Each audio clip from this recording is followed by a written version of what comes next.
এখন যেটা করবো সেটা হচ্ছে, এবং ভালো লাগলো অবশ্যই আমাদের জানাবেন।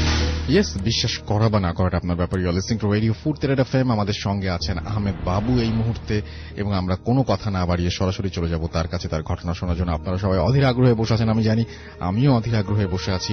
চলুন সরাসরি চলে যাই তার কাছে। জি বাবু, আসসালামু আলাইকুম। ওয়ালাইকুম আসসালাম রাসূল ভাই। জি, আমি কাহিনীতে চলে যাব সরাসরি। আর এই কাহিনীটা আমাকে বলেছে হচ্ছে সুনীল, ওর দাদার আমলের কাহিনী। সম্ভবত এটা যখন নাকি আপনার দেশ বিভাগের আগে একদম ভারতবর্ষ ছিল সে সময়কার কাহিনী। জি। তো এই কাহিনীটা হচ্ছে যে একটা জমিদার বাড়ি, এটা হচ্ছে ময়মনসিং এর এদিকে ছিল আর কি, ময়মনসিং এর দিকটাতে। তো তখন ভারতবর্ষ আর কি জি। বড়।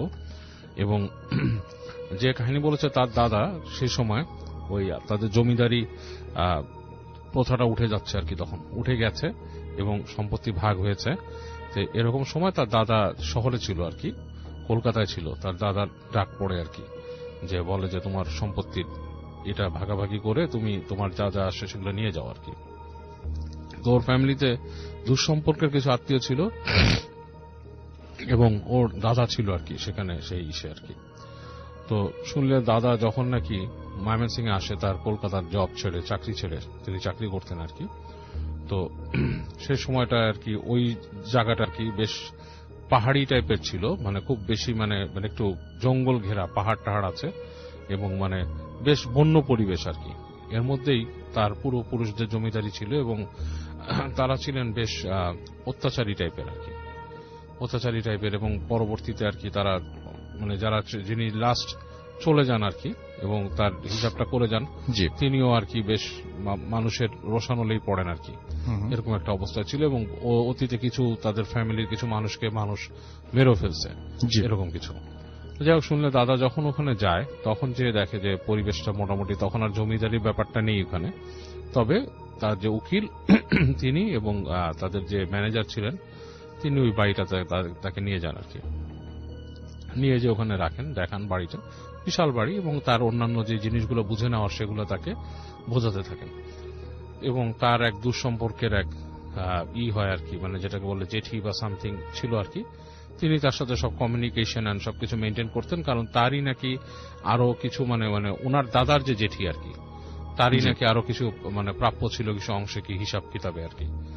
যাই হোক, তো ওনার সাথে ওনার কথাবার্তা বলা লাগে এসব ব্যাপারে। তো উনি ওখানে যাওয়ার পরে বেশ কিছুদিন কেটে যাওয়ার পরে ওনার যে বন্ধু, মানে ওর দাদার বন্ধু, শুনলে দাদার বন্ধু একটা চিঠি পায় ওর দাদার কাছ থেকে যে সে অসুস্থ আর কি। শুনলে দাদা যে সে অসুস্থ ছিল, বেশ অসুস্থ হয়ে গেছে হঠাৎ করে।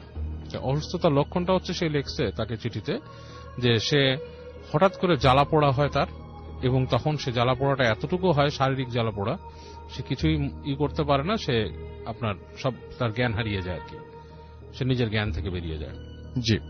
সে তার দাদার বন্ধুকে অনুরোধ করে তাকে ওখানে আসতে আর কি। তার দাদার যে ফ্রেন্ডটা থাকে সে খুব ক্লোজ একটা ফ্রেন্ড, এবং তার সাথে অনেক কিছু শেয়ার করে, খুব ক্লোজ ফ্রেন্ড। তো সে তখন ওখান থেকে ইংল্যান্ডে যাওয়ার জন্য রেডি হচ্ছিল আর কি, বিদেশে যাবে পড়তে সেই সময়। তো সেই সময় অনেকে আইন বিষয়ে পড়াশোনা করতে যেত আর কি, এরকম। তো যাই হোক, তো ওই বন্ধু যখন নাকি এই চিঠি পায়, চিঠি পেয়ে তখন চিন্তা ভাবনা করে করে সে চলে আসে এদিকে বিভিন্ন ভাবে আর কি। তার আসার বর্ণনা নাই দিলাম, আসার বর্ণনা দিছিল, বাট সেটা আমি নাই দিলাম। তো বিভিন্নভাবে চলে আসে। আসার পরে সে যে তার বন্ধুর সাথে দেখে, বন্ধুকে দেখতে পায় যে সে একটা রুমে শুয়ে আছে, বেশ আগের থেকে বেশ শুকায় টুকায় গেছে, চোখের নিচে কালি পড়ছে। তো বলে, কি রে তুই এখানে আসলি, তোর মানে আরো সম্পদ পাবি, এটা সেটা কিছু ভালো কিছুর জন্য আসছিস, তোর এই অবস্থা কেন, তুই এখানে বিছনায় পড়ে গেলি? তো বলে যে ফ্রেন্ড, আসলে জিনিসটা হচ্ছে অন্যরকম। আমি এখানে আসার পর থেকে যে জিনিসটা আমি দেখি, প্রথম দিকে আমি যেটা দেখতাম সেটা হচ্ছে রাত্রেবেলা আমাকে একটু ডাকতো রুমের বাইরে, মানে রাত হয়ে গেলে যখন সবাই ঘুমায় যেত, ঘর বাড়ি অন্ধকার, তখন মনে হতো কেউ আমাকে ডাকতেছে নাম ধরে। নাম ধরে যখন ডাকতো, তা আমি আস্তে আস্তে প্রথম, মানে সে তার কাহিনী বলতেছে যে প্রথম যখন আমাকে নাম ধরে কেউ ডাকে, তখন আমি মনে করছি যে এই বাড়িতে আর কেউ আছে যে নাকি বয়সে বড় এবং নারী কণ্ঠ আর কি। তো আমার জেঠি বা জেঠির কোনো পরিচিত কেউ, কিন্তু ডাকটা এমন ভাবে দেবে কেন, ডাকটা একটু বিকৃত টাইপের, লাইক মানে মানুষ স্বাভাবিক গলায় ডাকলে যেরকম সেরকম না, হুম হুম। সেরকম করে দরজায় একটা নক হতো এবং তাকে ডাক দিত। তো সে প্রথম দিনই ওখানে উঠে বলে যে কি ব্যাপার, কে, কোনো রেসপন্স পায় না। গেট খুলে বাইরে যায়, করিডোর দিয়ে নেমে যায় তাদের যে সিঁড়ি থাকে, সিঁড়ি দিয়ে হেঁটে নামে নিচে। নামার পর নিচতলাতেও দেখে কোনো শব্দ নেই, হুটহাট, মানে চারিদিক কেমন, মানে আপনার শুনশান নীরবতা, এবং মানে পুরো বাড়িটা মনে হচ্ছে খা খা করছে, কেউ নাই। তো প্রথম দিন এরকম সে দেখে উঠে আসে। এরপরে সে শব্দ শুনতে পায় তার জানলার নিচে, মনে হচ্ছে মানুষজন কথা বলছে। তো সে আপনার জানালার পর্দা সরায় নিচে উকি দেয়, উকি দিয়ে দেখে যে কিছু মানুষ মনে হচ্ছে যে আপনার ওখানে জটলা করছে। তো সে এটা দেখে, বাট কিউরিয়াসিটি মানে খুব একটা ফিল করে না। জি। চিন্তা করে যে এখানে এখন কি করব, নিচে কে আলোচনা করতেছে, কি করতেছে, আমি তো এখানে ইউজ টু না। তো যেটার থেকে সে প্রথম অসুস্থ হয় সেটা হচ্ছে, সে একদিন শুনতে পায় তার যে জেঠি যাকে ডাকছে জি। বাইরে এসে, এবং 2-3 বার করে ডাকছে, এবং ডাকার পরে সে ওই ডাকে সাড়া দেয়, সাড়া দিয়ে আপনার আস্তে করে গেটের বাইরে আসে। এসে দেখে জেঠি ঠিক ওই গেটে না, বেশ দূরে দাঁড়িয়ে আছে। জি। ওনার হাতে একটা লণ্ঠনের মতো উনি দাঁড়িয়ে আছে, ওনাকে আস্তে আস্তে ডাকে হাত দিয়ে, মানে কোনো কিছু দেখাবে এরকম কিছু। তো উনি পিছে পিছে যায়, যে সিঁড়ি দিয়ে নামে, সিঁড়ি দিয়ে নামার পর ওনাকে হেঁটে ওখানকার একটা দরজা আছে, সেই দরজাটা খুলে ভিতরে ডাকে। তো উনি দরজা খুলে ভিতরে যায়, দেখে সিঁড়ি নেমে গেছে। জি মাহিউদ্দিন ভাই। আসসালামু আলাইকুম ভাইয়া। জি ওয়ালাইকুম আসসালাম। এটা আপনার সাগরের কাহিনী, এটা হচ্ছে মোহাম্মদপুরের একটা জায়গা, দ্যাট ইজ ওকে, এই হচ্ছে কাহিনী আছে। থ্যাংক ইউ সো মাচ আপনার ঘটনার জন্য। আপনাকে অনেক ধন্যবাদ বাবু ভাই। আমি এখন একটু আমাদের মেসেজ বা কিছু কমেন্ট আমি পড়ে ফেলি আপনাদের। জি। আমি মোহাম্মদ বাইজিদ আলম, জি। আমি এসেছি ধানমন্ডি থেকে, আমার হোমটাউন নরসিংদীতে। তো আমি নরসিংদীরই একটা ঘটনা আজকে শেয়ার করব। চলুন শুনে আসি আপনার ঘটনা। তো আমি আজকে যে ঘটনাটা বলবো সেটা হচ্ছে বিরামের ঘটনা। তো আমার এলাকাতে একটা দিঘি আছে, সরকারি দিঘি, বিশাল বড় দিঘি। তো ওইখানে দিঘিটা ভালো না, এলাকার মুরব্বীরা বলতো এখানে রাত্রের বেলা যেন কেউ না যায় মাছ ধরতে। তো আমাদের এলাকার কিছু লোক ওইখানে মাছ ধরতে গিয়েছিল রাত্রে। তো ওনারা মাছ ধরতেছে, হঠাৎ ওনারা বাঘের গর্জন শুনতে পায়। প্রথমে যখন বাঘের গর্জন শুনতে পায় তখন অনেকেই ভয় পেয়ে গেছিল, বলতেছে যে না, সুবিধা মনে হচ্ছে না, আজকে আমরা মাছ ধরবো না। তারপর কয়েকজন বলতেছে না না, মাছ ধরি, সমস্যা না, এগুলো কোনো বিষয় না, মাছ তো ভালোই পাচ্ছি আমরা ধরি। তো ধরতেছে মাছ, একটু পরে আবার বাঘের গর্জন, তখন মনে হচ্ছে যে আরো কাছে চলে আসছে বাঘ। তো তখন অনেকেই আরো বেশি ভয় পেয়ে গেছে, বলতেছে যে আমরা আর ধরবই না, চল বাড়ি চল, আর দরকার নাই মাছ ধরার আজকে। তারপরে কয়েকজন বলতেছে অতিরিক্ত লুবে যে না না, আমরা মাছ মারি। তো তারপরে আবার ওনারা মাছ ধরতেছে। তারপর আবার বাঘের গর্জন, তখন মনে হচ্ছে যে অনেক নিকটে এসে পড়ছে বাঘটা, আর মনে হচ্ছে বাঘটা অনেক নিকটে চলে আসছে। তখন ওনাদের হাতে টর্চ লাইট ছিল, টর্চ লাইটটা ওনারা মারে সামনে দেখার জন্য। জি ওনারা দেখার জন্য সামনে মারে। তখন ওনারা যা দেখতে পায় যে একজন মানুষ দাঁড়িয়ে আছে, অবিকল মানুষ, শুধু তার মাথা নাই, তার বুকের মধ্যে 4টা চোখ, বুকের মধ্যেই দাঁত। তো ওনারা যখন টর্চটা ওইখানে ছাড়ে, ওনারা দেখে যে ওনাদের টর্চের যে পাওয়ার, তার চেয়ে 3 গুণ পাওয়ারফুল ওর চোখ থেকে একটা আলো আসছে এইদিকে। দেখে তো ওনারা যে যার মতো করে দৌড়িয়ে পালায় বাড়িতে চলে আসছিল। আসার পরে তো পরের দিন ওনাদের অনেক জ্বর, গোসল টোসল করানো হয়েছে। মুরব্বীরা অনেক গালাগালি করলো যে কেন গেলা, ওইখানে আমাদের নিষেধ ছিল, তারপরও কেন গেলা। তো এইভাবে পার হয়ে গেল। আমার একটা দাদা ছিল, আমার চাচা দাদা, আমার দাদার আপন ভাই। উনি আবার পীর টাইপের ছিল, মুরিদ করাতো। তো উনি মারা যায়। উনি মূলত বিরাম পালতো আর কি। তো 2টা বট গাছ ছিল ওনার, একটা বড় বট গাছ, একটা ছোট বট গাছ। তো বড় বট গাছটাতেই আমরা যতটুকু জানতাম যে বড় বট গাছটাতে বিরাম থাকে, আর এখান থেকে 1/2 কিলোমিটার দূরে একটা হিজল গাছ ছিল। ওই হিজল গাছ আর বট গাছের মধ্যে ওরা নাকি রাত্রে যাতায়াত করতো। জি। তো আমার দাদা যখন মারা যায় তখন ওনার এই বট গাছটা কাটার সিদ্ধান্ত নেওয়া হয়, বিক্রি করা হয়। তখন ছোট গাছটা কাটতে পারে ভালোভাবেই, কিন্তু বড় গাছটা যখন কাটতে যায় তখন অনেক সমস্যার সম্মুখীন হতে থাকে ওনারা। দেখে যে আশেপাশে কোথাও কোনো গাছের পাতা নাড়াচাড়া করে না, কিন্তু এই গাছটাতে মনে হচ্ছে যে ঘূর্ণিঝড় শুরু হয়ে গেছে। ওনারা বুঝতে পারছে যে বিষয়টা স্বাভাবিক না। প্রথম দিন কাটতে গিয়ে একজনের পা কেটে যায়, মারাত্মকভাবে উনি আহত হয়, পা রক্ত পড়া বন্ধ হচ্ছে না কোনোভাবেই। পরে ওনারা ওই দিন আর গাছ কাটতে পারে নাই। পরের দিন আসে, পরের দিনও বিভিন্ন সমস্যার কারণে পরের দিন কাটতে পারে নাই। তারপরের দিন, তৃতীয় দিন দল বল একটু বড় করে ওনারা আসে যে আজকে কাটবই, টাকা দিয়ে গাছ কিনলাম, কাটতেই হবে। তো ওনারা এক প্রকার জোর করেই কাটছে, সাহসিকতা দেখে, কিন্তু কাটার পরে গাছ থেকে রক্ত বের হয়েছে, অনেক রক্ত। একটা গরু জবাই করলে যে পরিমাণ রক্ত, ওই পরিমাণ রক্ত। অনেক মানুষ দেখতে আসছে যে কি ব্যাপার, গাছ থেকে নাকি রক্ত বের হয়েছে। তখন আসার পরে এইভাবে নিল, গাছ নিল। কিন্তু রাসেল ভাই ওই দিন রাত থেকেই সেই বাঘের গর্জন, এলাকাবাসী সবাই শুনতে পায় বাঘের গর্জন, কান্না করতেছে। বাঘ মনে হচ্ছে কান্না করতেছে, বাঘের গর্জন। রাসেল ভাই বাঘে তো উচ্চ স্বরে গর্জন করতে পারে না, এই যে পাইলিং করে না ইয়ার মধ্যে, এই যে অ্যাপার্টমেন্ট বাসাগুলোতে যে পাইলিং হয় তখন যেইভাবে ভূমিটা কম্পন হয়, ঠিক সেম ভাবে ভূমিকম্পন হচ্ছিল। যখন ওটা কান্না করে গর্জন দেয় তখন মনে হচ্ছে যে ভূমি কাঁপতেছে, মাটি কাঁপতেছে, তখন এইরকম মনে হয়। তো আমি নিজেও শুনেছি কয়েকদিন। আমাদের এলাকায় এক মহিলা রাত্রেবেলা বাইরে বের হইতেছিল, তো হঠাৎ করে উনি যখন দরজা খুলে দেখে দরজার সামনে এক মানুষ দাঁড়ায় আছে, অবিকল মানুষ, তার মাথা নাই, তার বুকের মধ্যে চোখ, 4টা চোখ। দেখে তো উনি সাথে সাথে অজ্ঞান, চিৎকার দিয়ে অজ্ঞান হয়েছে। পরে দৌড়াদৌড়ি করে ঘরে নেওয়ার পরে জ্ঞান ফেরার পরে শুনতে পারে যে এই ঘটনা। তো আমার আব্বুরা 7 ভাই, তার মধ্যে আমার এক চাচা, ওনারা বাড়ি থেকে চলে যায়। তো আমার ছোট চাচারা বলছিল যে তুমি থাকো এখানে, তুমি একাই থাকো, সমস্যা নেই, থাকো। উনি ছিল এখানে রাত্রে। তখন পুরোপুরি বিরামের অত্যাচারে অতিষ্ঠ এলাকাবাসী, সবাই ভয় পায়। কেউ ভয়ে আসতে, মাগরিবের পরে কেউ বাসা থেকে বের হয় না, বাড়ি থেকে কেউ বের হয় না, সবাই গুটি মেরে বসে থাকে ভয়ে। তো উনি ছিল ওইখানে ওই দিন। উনি কান্নার শব্দ পাইতেছে যে আস্তে আস্তে ওনার দিকে মনে হচ্ছে আসতেছে, কান্নার শব্দ, একটু পরে পরে জোরে জোরে গর্জন। তো রাসেল ভাই আপনি জানেন কিনা জানি না, আগে গ্রামের মধ্যে যে জানালাগুলো ছিল ওইগুলোতে শিক দেওয়া হতো, এখন তো গ্রিল দেওয়া হয়, তবে আগে শিক দেওয়া হতো। তো এই শিকের কাছে আসছে, জানালা খোলা, গরমের দিন। তো আমার যে চাচা, ছোট চাচা, উনি তাকায় রয়েছে, দেখতেছে যে জানালার সামনে এসে দাঁড়াইছে, দাঁড়ায় হাওয়া করে কান্নাকাটি করতেছে।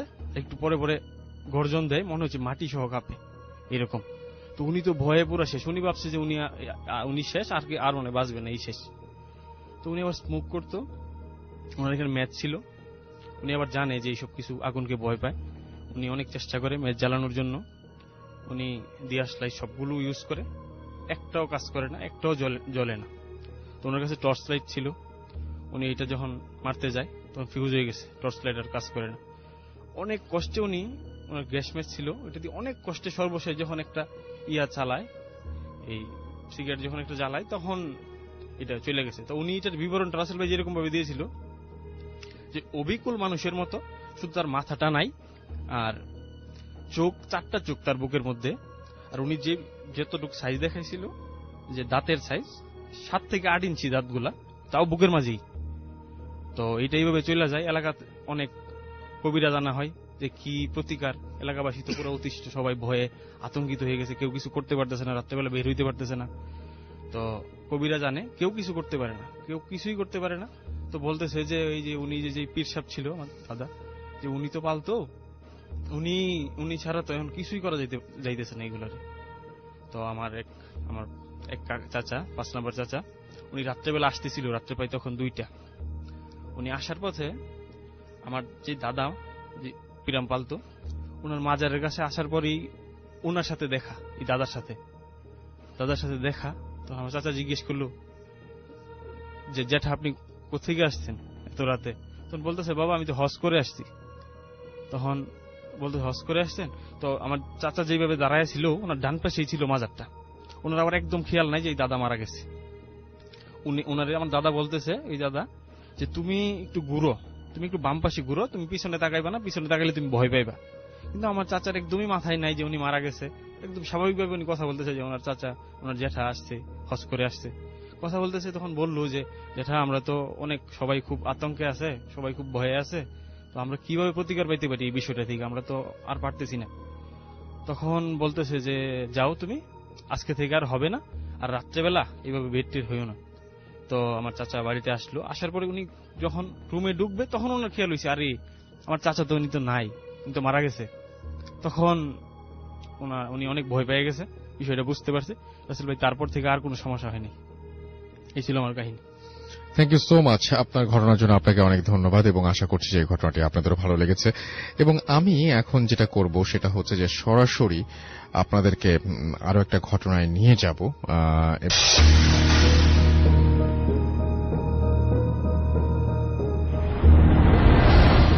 আমি জনি ঢাকার মোহাম্মদপুর বলছি। আমি ভূতের প্রেমের খুব পুরনো একজন শ্রোতা। আমি পার্সোনালি খুবই পছন্দ করি, কিন্তু সমস্যা একটাই, আমি আসলে খুব ভয়ও পাই। আর এই প্যারানর্মাল যে ব্যাপারগুলো আসলে আমার জীবনে অনেক ঘটেছে। তো ছোট একটা ঘটনা আমি আপনাদের আজকে শেয়ার করব। এটা লাস্ট ইয়ার আমার সাথে আমার হজে হয়ে যাওয়া একটা ঘটনা। আরেকটা জিনিস আমি বলে রাখি, সেটা হচ্ছে যে আমি ভূতের উপর এতটাই আসলে আমার মনে হয় যে আমি অ্যাডিক্টেড। কারণ আমি এখন যখন মোটরসাইকেল চালাই তখন হেডফোন দিয়ে ডাউনলোড করে শুনি। ইভেন তো আমি আপনার মানে প্রতি সপ্তাহে শুধু আমি নেট কিনি, মোবাইলের ডাটা কিনি শুধু এটার জন্যই। মানে আমি কোথাও যদি কোনো কাজে যাই, কোথাও ধরেন উত্তরা যাচ্ছি, মোহাম্মদপুর থেকে বা গুলশান যাচ্ছি, হোয়াট এভার, মানে ঢাকা শহর কোনো জায়গায় মুভ করতে হলে আমার কানে হেডফোন উইথ আপনার এই ভূতের। তো আমার মনে কি আমার লাইফটা চেঞ্জ হয়ে গেছে। আমি এটা ছাড়া আসলে কিছু করতে ভালো লাগে না, কারণ শুনতেছি, চালাইতেছি। হ্যাঁ, আমার বাচ্চা স্কুল থেকে আমার আনতে হয়, তখনও আমি এটা শুনি, চালাই আর কি। তো হোয়াট এভার, আমি ঘটনায় চলে যাই। ঘটনা হচ্ছে 2018 সালের সেপ্টেম্বর মাসে, এই মাসেই আমি হজ থেকে রিটার্ন করবো। আমার হজ আল্লাহ খুব সুন্দরভাবেই পালন করি। তো বেসিক্যালি যারা হজে গেছে তারা দেখবে যে হজের মক্কার ঠিক পিছন সাইডটা বাইতুল মুআল্লা যে কবরস্থানটা, ওইখানে আমার হোটেল ছিল। তো হোটেলকে ওইখানে ফন্দুক বলে। তো ওইখানে মূলত আমার হোটেলটা একটু পুরনোই ছিল, কিন্তু প্রত্যেকটা হোটেলে সেন্ট্রাল এসি এবং আপনার লিফট তো থাকবেই। তো আমারটাও অ্যাজ ইউজুয়াল খুব ভালো কন্ডিশন ছিল। কিন্তু একটা সমস্যা হচ্ছে যে যখন আপনি হোটেল থেকে মুভ করবেন, দেখবেন প্রচুর পরিমাণে বিড়াল আপনার আশেপাশে আছে। কুকুর রেয়ার, কুকুর দেখা যায় না বললেই চলে, কিন্তু বিড়াল অনেক বিড়াল। তবে এদের কোনো ময়লা আপনি রাস্তায় পাবেন না। তো হোয়াটএভার এইভাবে চলতেছিল। আমি পুরো প্রায় 46 ডেজ আমি এখানে ছিলাম। এর মধ্যে আমি বিড়াল নিয়ে আসলে এইভাবে মানে করি নাই, কারণ হ্যাঁ, বিড়াল নিয়ে আমার সমস্যা আছে, আমার একটু অ্যালার্জি আছে। তো একদিন আমি আমার যে মোয়াল্লেম, যে আমাদের গাইড আর কি, তাকে জিজ্ঞেস করলাম। তাকে মামা বলতাম, ওর নাম হচ্ছে মামুন। আমি হোটেলের নামটা বলবো না, কারণ যেহেতু ওনার ব্যবসা। তো ওনার হোটেলের সামনে প্রচুর বিড়াল, আমি আপনাকে ছবি পাঠাবো। তো এই বিড়ালগুলো রেগুলার বসে থাকতো, যখন নামাজ পড়ে আসতাম, দিন হোক সকাল হোক সবসময় বসে থাকতো। কিন্তু আমি কখনো তাদের তাড়াও করিনি, তাদের কখনো মানে ভাগানোর চেষ্টাও করিনি। তাই জন্য মামাকে জিজ্ঞেস করলাম, এত বিড়াল এখানে, তো মাঝে মাঝে আমার ভয় লাগে। তো এর মধ্যে যেটা হলো, মামা বললো কখনোই বিড়ালগুলোকে আপনি এমন কিছু করবেন না যাতে ও ব্যথা পায়। তো এমনি কিউরিয়াসিটি নিয়ে একদিন জিজ্ঞেস করলাম, মামা আসলে ঘটনাটা কি কারণে আসলে এটা আপনি আমার বললেন? উনি বললো যে এটা আসলে মানে এটা এমন একটা জায়গা, আল্লাহর ঘর এখানে, ঠিক আছে, এখানে মানুষ জিন থাকে, বেরোনোর উপরে থাকে। তো অতএব ভুল করে যদি আপনি কোনো ভুল কাজ করে ফেলেন, আর যেহেতু হজে আসছেন, কেউ যেন ব্যথা না পায় সে আপনি চিন্তা ভাবনা করতে হবে। তো ঠিক আছে, ভালো কথা। তা আমার মনে আসলে একটু কিউরিয়াসিটি ছিল, যে মানে একটা ভয়ও ছিল যে কিভাবে এটা দেখা যায় বা জানা যায় আরো কিছু। কারণ আমি ভূত এফএম শুনি অলমোস্ট 7-8 বছর তো হয়েছে আমি শুনি, কিন্তু আমি রাতে শুনি না, আমি ডাউনলোড করি সবসময় শুনি। কারণ দিনের আলোতে আমার একটু ভয়টা লাগে না ওরকম। রাতে শুনলে আমার ওই রাতও খুব কষ্ট হয়, এবং আমার রাতগুলি স্ক্যারি হয়ে যায় আসলে, সত্যি কথা যেটা বলতে। তো এই হিসেবে আমি চলে আসবো আমার সেপ্টেম্বরের 4 তারিখে, 6 তারিখে বাংলাদেশে ল্যান্ড করার কথা। তো 4 তারিখ আমি চলে আসবো। সরি 4 তারিখ আমি নামাজ পড়তে যাবো, তাহাজ্জুদের নামাজ। যারা মক্কায় গেছেন বা হজে গেছেন তারা জানেন যে সৌদিতে মক্কায় কিন্তু তাহাজ্জুদের নামাজের আজান হয়, কিন্তু ইয়ে হয় না, এরকম জামাত হয় না। তো আমি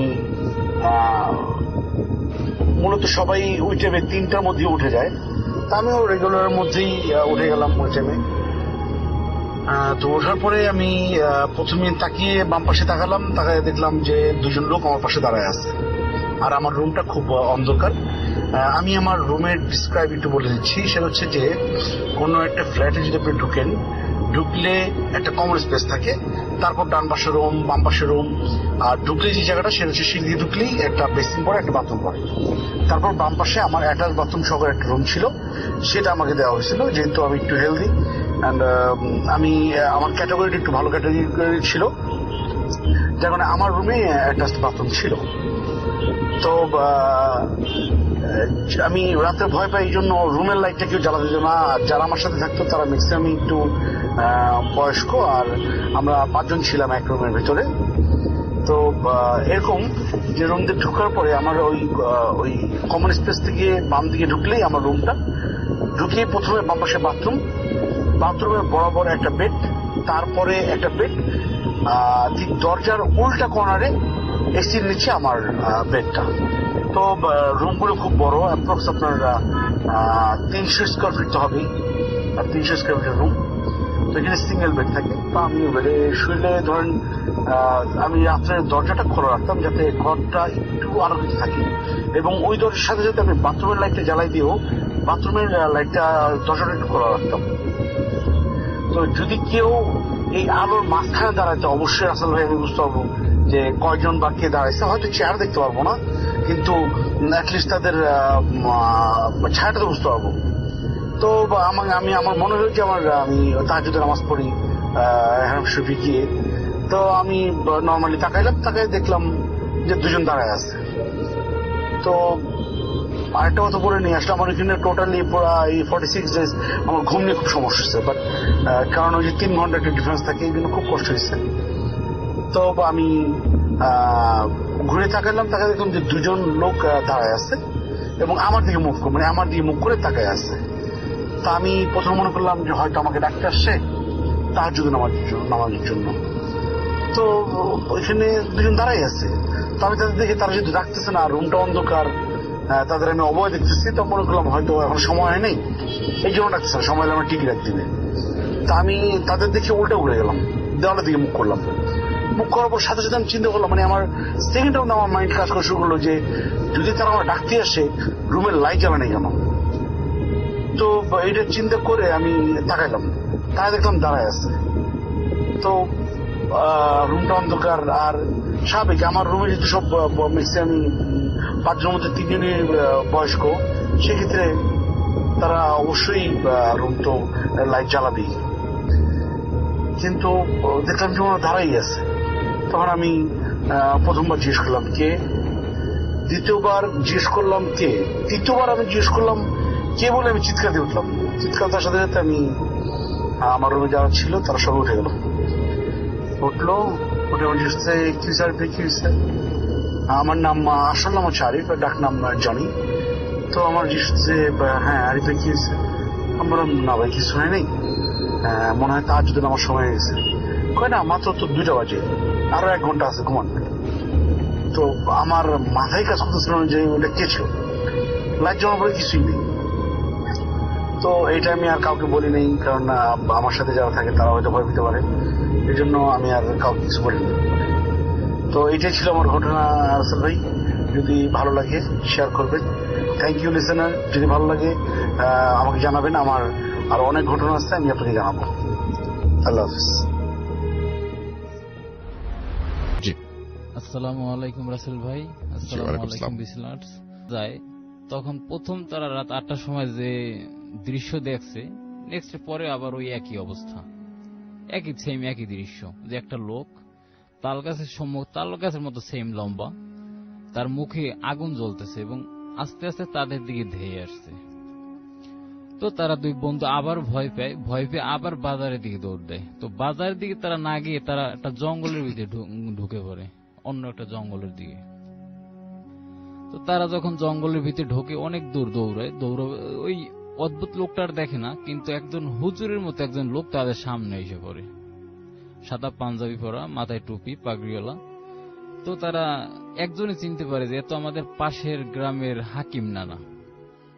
তো তারা নানাকে বলে যে নানা, আমরা তো একটু সমস্যায় পড়ছি, একটু ভয় পাইছি, আমাদের একটু বাড়িতে আগায় দিয়ে আসেন, আমাদের সাথে টর্চ লাইট নেই বা তেমন চিনিও না, বাড়ি ঘরে থাকি না, ঢাকায় থাকি।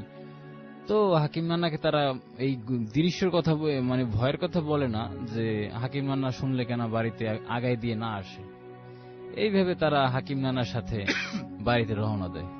পরে তারা ভালো মতোই বাড়ি যায়, কিন্তু বাড়ি যখন যায় একজন ঘরে যায়, পরের জনকে হাকিম নানা ডাক দেয় উঠানে, যে একটু এদিকে আসো, শুনে যাও।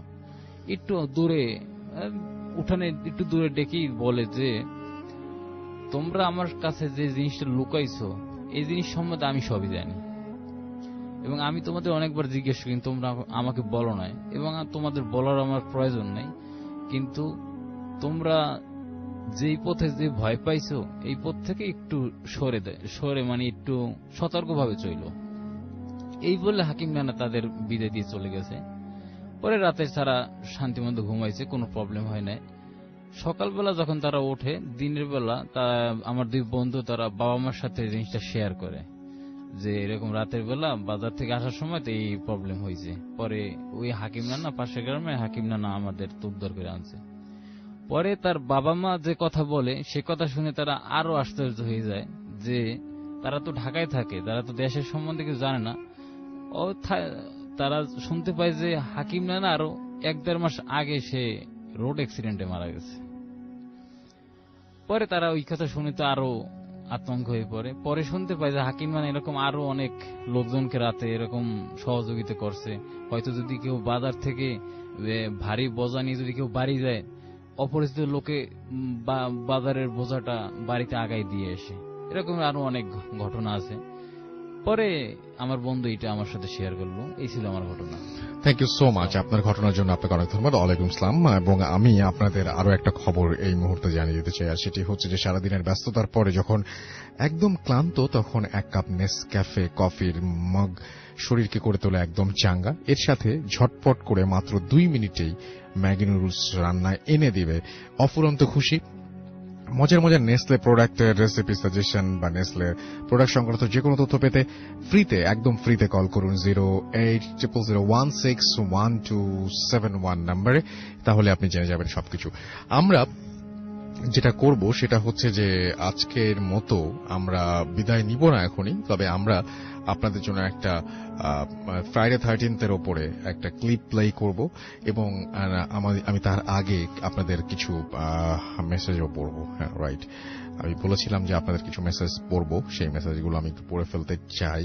এবং যারা এই মুহূর্তে আমাদের লিখছেন মেসেজে, তাদের মধ্যে অনেকে আছেন, এবং আমি দেখতে পাচ্ছি যে মেহেদি হাসান 3 রুমমেট মিলে তারা শুনছেন, আমাদেরকে মেসেজে পাঠিয়েছেন। এমডি তুষার আমাদের সাথে আছেন দেখতে পাচ্ছি আদি রহমান, এবং তিনি লিখেছেন যে ওয়ার্ল্ডের অনেক জায়গা থেকে ভূত এফএম শুনেছি, মোস্ট পপুলার রেডিও শো হচ্ছে ভূত FM, we love your show. অনেক লম্বা লম্বা মেসেজ অনেকে পাঠাচ্ছেন।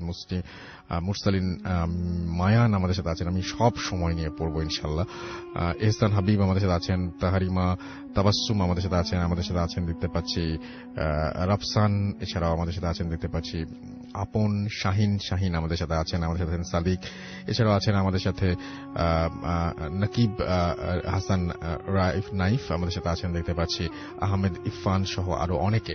তো যাই হোক, আজকের মতো আমরা বিদায় নিতে চাচ্ছি, তবে বিদায় নেওয়ার আগে এখনই শেষ করছি না। আমরা সবাই জানি যে আজকে আমরা যখন শো শুরু করেছিলাম তখন ফ্রাইডে 13th ছিল, সুতরাং ফ্রাইডে 13th উপর অবশ্যই একটা ক্লিপ প্লে করব।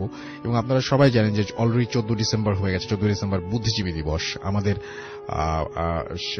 সবচাইতে মেধাবী সন্তানদের, আমাদের যারা আমাদের সামনের দিকে এগিয়ে নিয়ে যাবেন, যারা বাংলাদেশকে দিক নির্দেশনা দিবেন, তাদেরকে হত্যার মাধ্যমে, এক নৃশংস হত্যার মাধ্যমে এক কালো অধ্যায় সূচিত হয় ইতিহাসে। এবং সেইটা আমরা সেই বুদ্ধিজীবীদের স্মরণ করছি শ্রদ্ধা ভরে। এবং বাংলাদেশ এমন একটা বাঙালি জাতি, এমন একটা জাতি যারা বারবার ঘুরে দাঁড়াতে জানে। তো আমাদের যে পঙ্গু করে দেওয়ার কথা ছিল, আমাদের যে একেবারে নিঃশেষ করে দেওয়ার কথা ছিল, সেখান থেকে কিন্তু আমরা আবারও ঘুরে দাঁড়াতে পেরেছি। কিন্তু আমাদের সেই মেধাবী সন্তানের জন্য অন্য দিনের চাইতে সড়ক দুর্ঘটনার মতন বিষয়গুলো নাকি বেশি ঘটে। অন্যদিকে 2008 সালে প্রকাশিত Dutch centre for insurance statistics বলছে এই দিন নেদারল্যান্ডে অন্য দিনের চাইতে যেমন অ্যাক্সিডেন্টের সংখ্যা কমে যায়, তেমনি চুরি এবং অগ্নিকাণ্ডের ঘটনাও নাকি কম ঘটে। দিনটিকে অশুভ ভাবার কারণেই অনেকে এই দিনটিতে বাড়ি থেকে বেরোনি না, একটু বেশি সতর্ক থাকেন। ড্রাইভ করলেও সেটাও করেন খুব সাবধানে। এখন নানা মানুষের তো নানা মত থাকেই।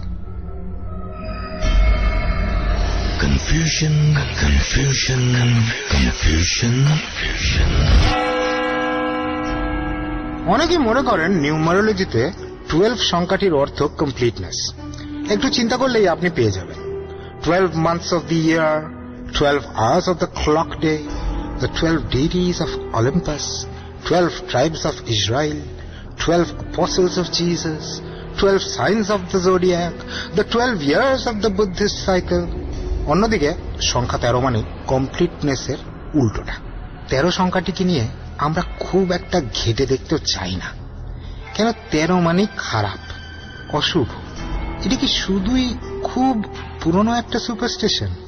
অদ্ভুত ব্যাপারটা হচ্ছে যে ইটালিতে 13 সংখ্যাটিকে কিন্তু শুভ করে দেখা হয়, সেখানে বরং অশুভ ধরা হয় ফ্রাইডে দ্য 17th-কে। গ্রিকরা মনে করে টিউসডে দ্য 13th হচ্ছে অশুভ।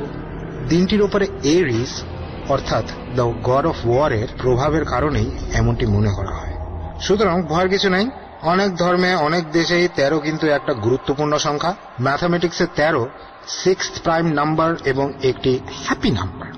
চীন এবং কোরিয়ান নাম্বার হিসেবে 7কেই বাই দ্য ওয়ে অশুভ ধরা হয়। আমি আবার রিপিট করছি, 7কে কিন্তু অশুভ ধরা হয় চীন এবং কোরিয়াতে। সবশেষে স্বস্তি দিতে টেলর সুইফটের MTV ইন্টারভিউতে বলা কথাগুলো জানিয়ে দিচ্ছি আপনাদের। ফেব্রুয়ারি ফ্রাইডে দ্য 13th আপনাদের পাঠানো অনেকের মেসেজ ছিল গায়িকা টেলর সুইফটের মতোই। I was born on the 13th, I turned 13 on Friday the 13th. My first album went solo in 13 weeks. My first #1 song had a 13-second intro. কি করা যাবে, কি করা যাবে না। ফ্রাইডে দ্য 13th-কে বলা হয় the most widespread superstition. আর সে কারণে যে কোনো নতুন ব্যবসা শুরুর জন্য এই দিনটিকে বেসিক্যালি অমঙ্গলজনক বলেই ধরা হয়। অনেকে দূরের যাত্রা বাতিল করে দেন এই দিন। কিছু কিছু নিষেধাজ্ঞা বেশ অদ্ভুত ধরনের, যেমন এই দিন অনেকেই ঘরের ভেতরে ছাতা মেলতে নিষেধ করেন। ঘরের ভেতরে ছাতা, বড় ধরনের সারপ্রাইজ এড়িয়ে চলতে পরামর্শ দেন। ওকে, সারপ্রাইজ।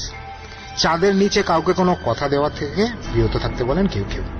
আর কেউ নন, স্বয়ং শেক্সপিয়ার বলেছেন, O swear not by the moon, the inconsistent moon, that monthly changes in her circle orb, lest that thy love prove likewise variable, বলেছেন Juliet Capulet in Shakespeare's most famous tragedy. বুঝছেন তো কোনটা? বন্ধু বান্ধব নিয়ে খাবার খেতে যাচ্ছেন, খুব ভালো কথা। অতিথি সংখ্যাটা 13 বা 13-র কম অনেকে বলেন রাখতে আর কি এই দিনে। অনেকে আবার বলেন যে এই দিনে নাকি আয়না ঢেকে রাখতে হয়। আবার অনেকে বলেন যে এই দিনে কোনো মাছের প্রচলিত নাম মুখে নাকি আনতে নেই। যেমন ধরুন, ইলিশ মাছ না বলে আপনি যদি এখন টেনিউলোসা ইলিশা বলেন, মানে যেটা হচ্ছে কি বেসিক্যালি ইলিশ মাছের বৈজ্ঞানিক নাম, তাহলে হয়তো ঠিকঠাক থাকবে আর কি। অনেকে রাতে শোবার সময় যে পাশ হয়ে শোন উঠতে চান সেই পাশ দিয়ে। বিশেষ করে দেয়ালের দিকে ফিরে ঘুম ভাঙলে ধরা হয় নাকি ব্যাড লাক। এমন আরো অনেক কিছু ভাবেন পশ্চিমা দেশের মানুষেরা। কি ভাবছেন? ভাবছেন না যে জাতি হিসেবে অ্যাকচুয়ালি বাঙালিরা অনেক কম কুসংস্কারাচ্ছন্ন? সত্যিই তাই। ধরে নিতে পারেন যে ফ্রাইডে দ্য 13th জাস্ট একটা সুসংস্কার, এটি একটি ফোবিয়া। যাই ভাবেন না কেন, পরামর্শ একটাই, এই দিন নিয়ে খুব একটা বেশি ভাবতে যাবেন না, কারণ আপনার ইচ্ছা শক্তি, আপনার চিন্তা শক্তি, আপনার বিশ্বাস এসবের চেয়ে অনেক বেশি পাওয়ারফুল।